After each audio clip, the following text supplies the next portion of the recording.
Jason. Governor, it's not on the storm, I hope that's okay. But, Any storm-related questions?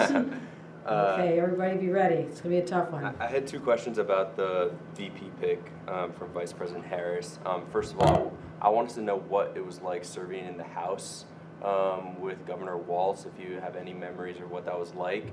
And also, some Jewish Democrats are thinking or fearing that Governor Shapiro might have been passed over because he was Jewish or too pro-Israel. Do you think anti-Semitism or things around that played into the decision to not go with Governor Shapiro? I certainly don't know what was factored into the decision, other than I will say this.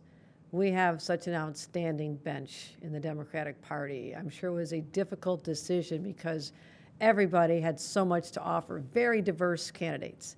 And the vice president obviously made her determination to go with Tim Walz, who, as you mentioned, I serve with in Congress. I've known him for over a decade.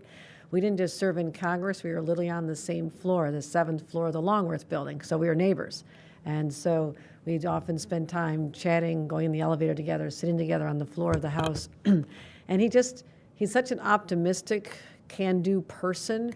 And, he represented a very Republican district in Minnesota. I represent the most Republican district in the state of New York. So we had this affinity for understanding that we have to reach out to more people, more voters, and that's the asset that he brings to this. He's done that successfully in Minnesota.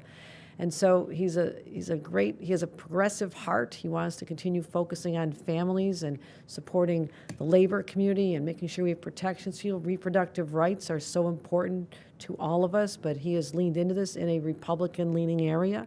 And so we're with him philosophically, but he also has the common man touch. He's the kind of guy who can walk into a VFW hall, slap everybody on the back and say, let me buy the next round. I mean, there's a connection between him and people, which is a rarity in our business, and it's special. I try to employ that and try to go out there and see people where they are, the farms, the rural areas, and let people know that there's no part of our country or our state that has been left behind.